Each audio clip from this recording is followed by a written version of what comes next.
Alright, video update today after several weeks of absence, mainly because of this rather exceptional heat wave we've just experienced. So a lot of stress because of all that right now. I imagine on your end you noticed it too. A heat wave that's exceptional and unprecedented compared to anything we've experienced in recent decades. This should become normal and we should be ready for even worse. Let's review everything I've done to get through this year and we'll see about the future. Let's start the video. We're going to take a walk around the garden. We'll check on the state of the crops, the state of the different projects I've started. I'll also talk to you about the mental state all of this has caused. Then I'll show you the different techniques, the different things we've been able to set up here. First, to keep our nursery stock alive, and also, why not, to get a few things to eat despite everything. Then we'll finish the video with a little moment of reflection about this situation, especially regarding things I've seen on other YouTube channels. Other gardeners like Damien's channel, Olivier's vegetable garden channel, Fabrice's channel, Desjardins, La Forêt Gourmande. We'll see how each of them has reacted to what's happening. Alright, let's go. We're taking a quick garden tour and I'll show you how it looks overall.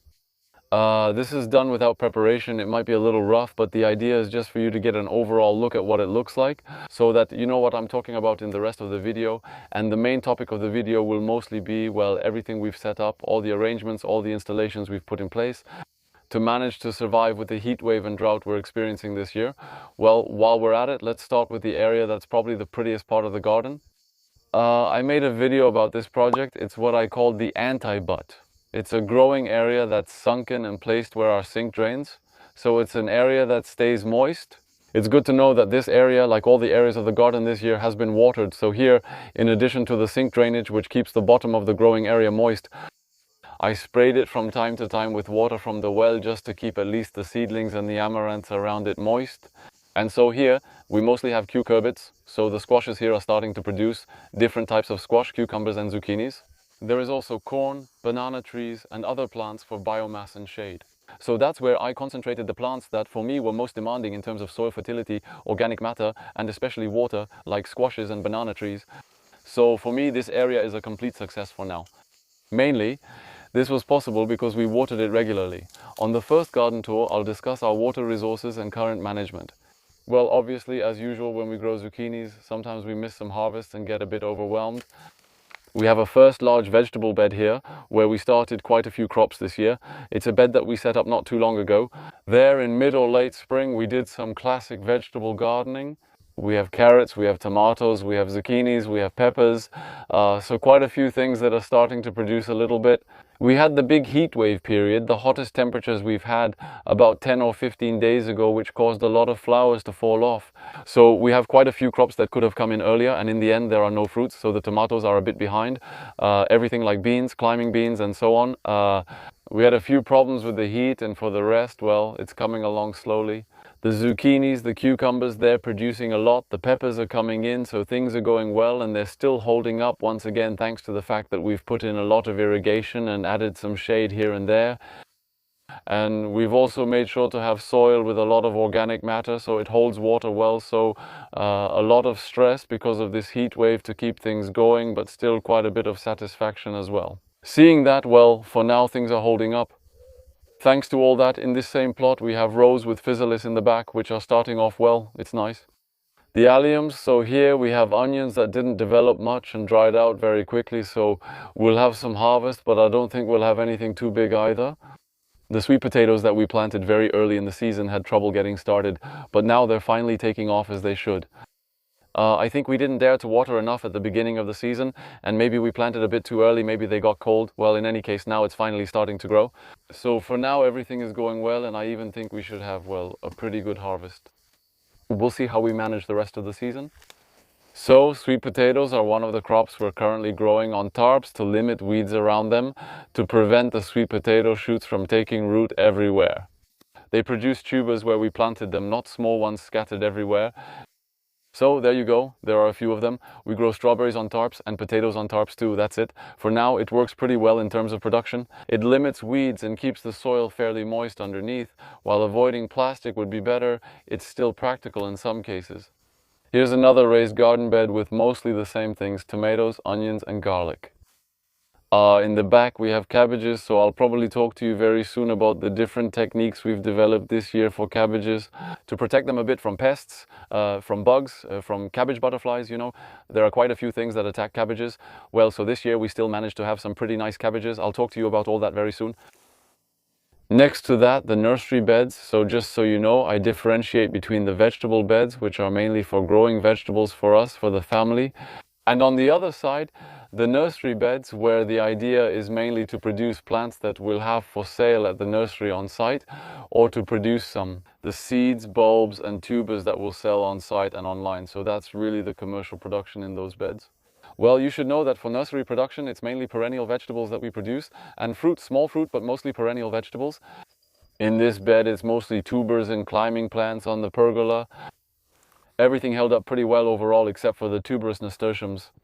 I always have a lot of trouble with that crop. The plants looked great early in the season, but the heat slowed them despite watering, so the tubers survived. They're regrowing from the base, but that's just how it goes. Some beautiful plants were completely burned despite our efforts to protect them. Still, everything else has held up, and as long as we have water, we'll discuss it again. The idea is for everything to last until autumn, when the bulbs and tubers form. So we'll have to keep an eye on it, but for now it's holding up well. And on this side, another nursery bed that seems to have suffered a bit more. But we'll know more when we dig up the bulbs from underground. And so here, this is where we mainly have garlic and spinach. We planted a lot of garlic and spinach. Garlic and spinach. We also have perennial leeks, air onions. There you go, different types of alliums. So normally the harvest, especially for garlic and spinach, will mostly take place starting in August. And here, well, we have plants that will be almost ready to harvest by mid-July. Well, because it was very hot, very dry, and the plants went dormant, they stored their reserves in the bulbs much earlier than usual with less water available. So there's a good chance, but I'm really waiting until after I've harvested. The bulbs will likely be small and there probably won't be many cloves. That's a shame, since the nursery, especially garlic and spinach, still makes up much of our sales. So if there are losses there, well, it's going to show up in our year-end revenue, and that's a shame. The other thing, which is also a bit of a shame, but maybe it won't matter that much, is that we did some tests this year. I don't know if you remember, I talked about it in another video already, where some people say you have to remove the flowers to get bigger bulbs. Others say they harvest after the end of flowering, so they leave the flowers and that it doesn't make for a worse harvest. So with all the garlic and the tops we have, we removed the flower from half of the plants. And the idea was to see, well, to do a comparison with flowers, without flowers, which would have been more productive. So we're still going to get the results of this experiment, but in a context of drought and heat wave, it might not be exactly the same if it wasn't as dry. Well, you'll see results in a few days to 2 or 3 weeks. Some plants are still a bit green at the base, so they may still be storing reserves in the bulbs. Results will come soon, even earlier than planned. We have other nursery plots, but they're similar everywhere. Ultimately, everything survived because of the watering. I have a few different projects, but I won't go into detail about each, as that would make the video too long and isn't the focus here. The main idea is to quickly review and present everything to you. Let me know in the comments if you want more details on anything. We're still going to take a quick look in the greenhouse because there are some interesting new projects, especially some citrus crops that I'm starting. So this is the area where I used to store the Otero until not long ago, and in the end, well, the Otero has been moved elsewhere. And I prefer to use the greenhouse for more interesting things. So citrus plants that are a bit sensitive to the cold here in the winter, they'll be here. It'll be closed, so they'll stay in the greenhouse, closed in the winter and open in the summer. I also have hardier, more resistant citrus plants planted outside. Those are my citrus projects, which I'll discuss in future videos after I gain more experience. Right now, honestly, I don't have much experience with it. I don't have a lot of experience with that, since all the places where I've made gardens until now weren't suitable for citrus at all. So this is a new test. Other crops I'm really enjoying this year are peppers. So the cutting tray has been completely emptied of its cuttings and other things, well, almost completely. And so now it's being used to store varieties of peppers that I'm mainly growing to produce seeds. So it's in partnership. You could say that I worked with Petit Brûlant, a young pepper enthusiast who gave me quite a few different varieties of peppers. So I'm testing quite a lot of different varieties. We'll be selling seeds from all these varieties later on, so I'll probably tell you more about it soon. So the peppers are in pots, but the pots are planted in sand, and I have an automatic irrigation system that keeps the sand continuously moist, so the roots grow out from under the pots and go into the moist sand. There's a good layer of sand under the pot, so there's not much need for watering, and the automatic irrigation takes care of it all by itself. I just need to regularly check if everything is watered and holding up well, you know? Well, besides that, I've just set up quite a few crops directly in the ground in the greenhouse in areas I still had available. Some peppers, like the wild daga, are similar to the clips daga. I've mentioned them in other videos and will make a dedicated video about these plants since they interest many people. Anyway, we'll talk about it again soon. So all these areas here, once again, have automated watering. Now I'm going to talk to you about how I manage water, because that's really the main thing. The central topic of this video is how we're going to manage to survive what's happening to us, and the different techniques and setups we've put in place to make it work. So how should I present this to you? What we're going to look at is mainly what we've set up to deal with an exceptional situation. So what does that mean? Make sure to have soil rich in organic matter so it retains moisture well. Set up shading so the plants aren't too exposed to direct sunlight.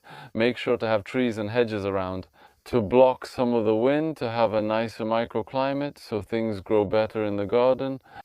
That's not something we set up just to deal with this year's heat wave. It's something we always put in place anyway, every summer, because summers are getting hotter and drier.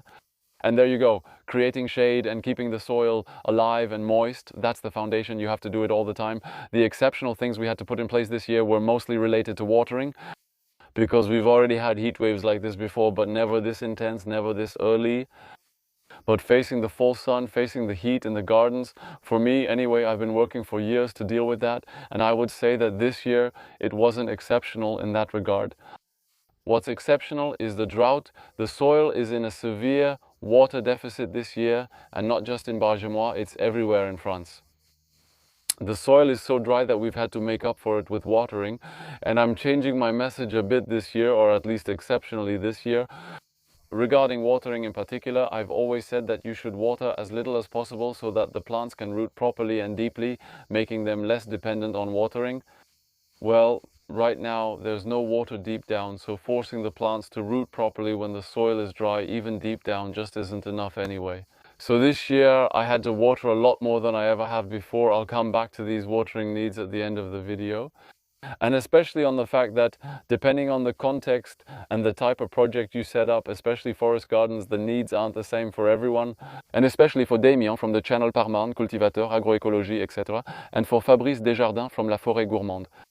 So you'll see that their watering needs and what they say are completely different from what I say.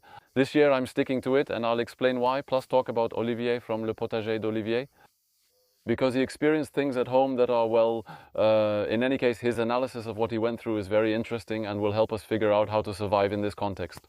All right, before talking about others, I'm going to tell you about what I've set up here. So the main priorities these past few weeks have been, well, to keep all our nursery plants alive. We have a lot of potted plants that require constant watering at least once, sometimes even twice a day, for the plants that are well established in their pots. So it's very complicated. And something that surprises a lot of people who come here, even during droughts, even during heat waves, I do a lot of planting, so I've put a lot of things in the ground, and I've planted trees, shrubs, perennial vegetables. There you go, I've planted a lot of things. But what I explain to people who are amazed to see me planting despite the weather is that I prefer to put a tree or another plant in the ground and have to water it every week, rather than keep it in a pot and have to water it every day. The best time to plant is in the fall, when you'll buy and plant your plants. If you already have them in pots, it's better to plant them in the ground now and water them less often instead of struggling with pots. I've planted a lot this way. And then the other thing I've worked a lot on is that I've put things in place that I had never done before in my life. So first I put drip irrigation everywhere. That's fine, I've done that before, but what I did in addition is that I installed automated watering systems everywhere. I have all the vegetable gardens, nursery areas, and the potted plants in the garden, because we still have quite a few left for sale, which are watered automatically. So each area has its own separate networks, its own watering schedules, but the idea is that everything is more or less watered automatically. And for me, the only job I'll have to do after that is to make sure all this watering is working properly. And all this automated watering, I set it up for different reasons. The first reason is that, to sum up, I want to be able to go on vacation soon. I'm not going to tell you in detail how I went through that whole heatwave period and all the stress. We especially wonder if our job will remain viable for long if the weather keeps changing like this. We have extremely high water needs and a water resource that is becoming less and less available. It'll only get more expensive if we keep using water from the main supply. So how viable is it to keep going like this? That's the situation. In short, it was very stressful. There was a lot of time spent questioning ourselves and It's exhausting. And so I want to be able to go on vacation for a few days, at least for a little while, and take a short vacation. With the weather we're having right now, it's just unthinkable. So the idea of this automatic watering system is kind of for that reason, mostly for that reason. Well, and besides vacations, the other reason that's just as important is to save time until the automatic watering system is in place. These past few weeks, we've had to get up really, really early to water everything that needs to be watered, otherwise it dies. So we have this watering to do, and then once the watering is done, we still have things to plant on the side. We have to set up the watering system. Basically, we have a lot to do, and then very quickly, around 10 or 11 a.m., the heat is so unbearable that we can't really work outside anymore. First, because it's too hot, and also because the heat just knocks you out. So much so that personally, when I'm too hot, I have a hard time finding the motivation to keep working all day. And also, I don't want to put my health or even my life at risk, working at temperatures that reach up to 40, even 50 degrees in the greenhouse. So it's been really, really hard to manage all that lately. And the automatic watering system means that now I can arrive very early in the morning and the basic watering is already done. I just have to keep an eye on things. And then I have 2 or 3 hours left before it gets too hot to do what I need to do to make progress on my projects. So this automatic watering helps me a lot in that regard, and maybe it will soon allow me to go on vacation for a few days. So the idea here was to set up all this automatic watering for the whole garden and then not have to deal with watering anymore. I was saying that I come to check on things. The idea is to see how many days it can last without me having to add a bit more water to certain crops so I don't lose them. And if it can last 5 or 10 days without me doing anything, well, that lets me go away for 5 or 10 days on vacation, to breathe, to rest a little before starting the autumn season again at the nursery. Because, well, in 2 months we have to be able to start again and be in great shape too. Another question now is about the water supply. What kind of water do we use? So here we already have a well that provides as much water as we want outside of summer, and then in the middle of summer it provides much less. So in the well we have a submersible pump with a float switch. That means when the well runs out of water, the pump stops, which keeps it from running dry. As for how much water the well can supply, I don't know. I would say it's between 1 and 2 cubic meters per day. It's a lot in a way. And then on the other hand, for the kind of project we have, it's very limited. We organize ourselves around what the well can provide. And besides that, we have municipal water. When I said that, we're really asking ourselves whether this project is viable. Well, that's where the question comes up. We need to use more and more municipal water because the well is no longer enough to meet all our needs. But how much municipal water will we need? How much is it going to cost us to use this water? And how much will it affect the profitability of the nursery? So the question we're asking ourselves today is, what will our water bill look like at the end of the year? And how much money does that represent compared to the money we managed to earn at the nursery? And we'll see to what extent it's profitable.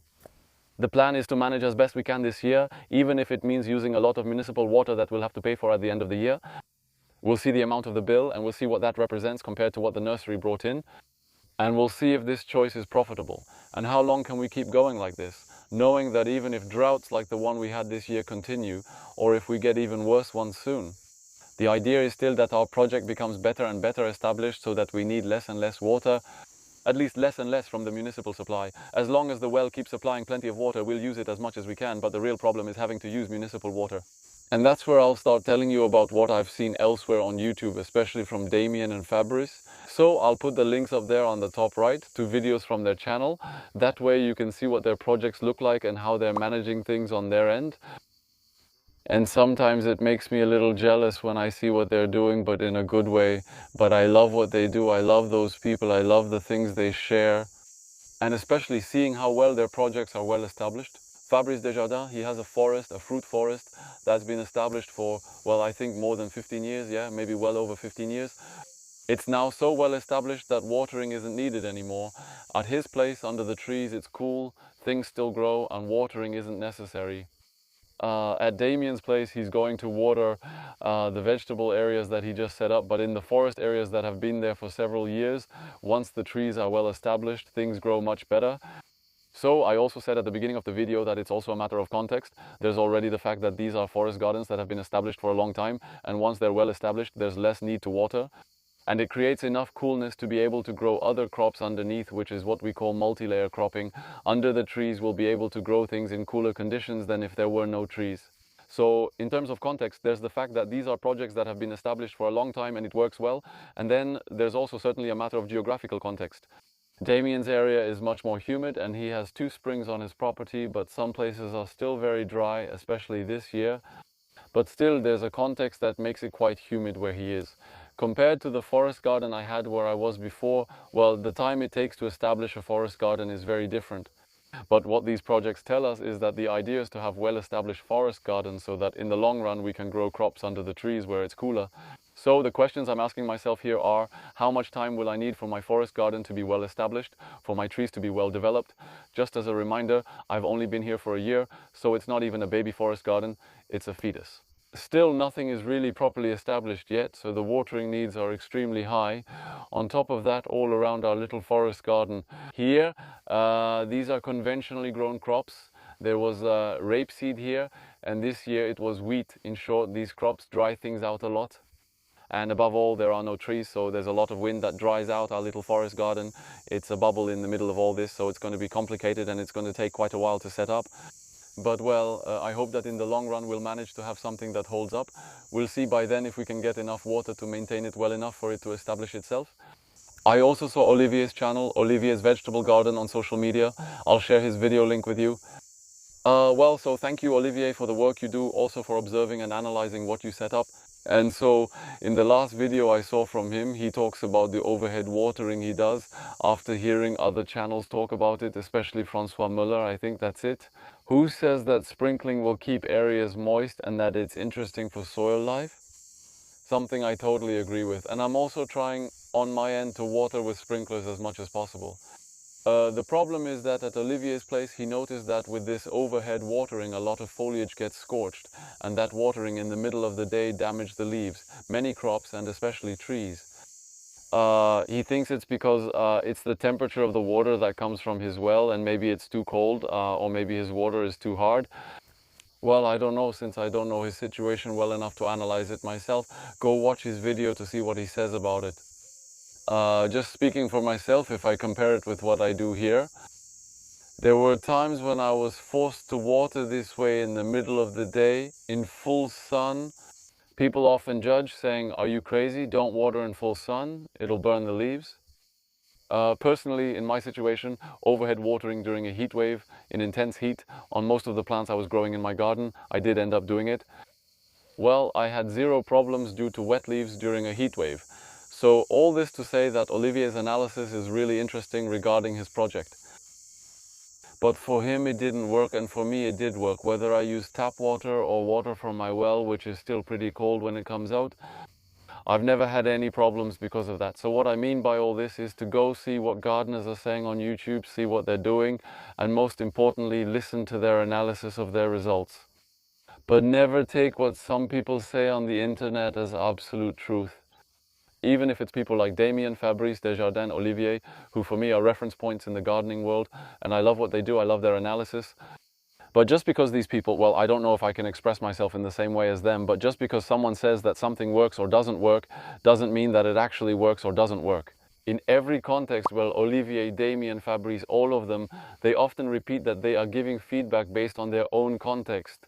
And that's not an absolute truth, and well, I'll repeat it here too.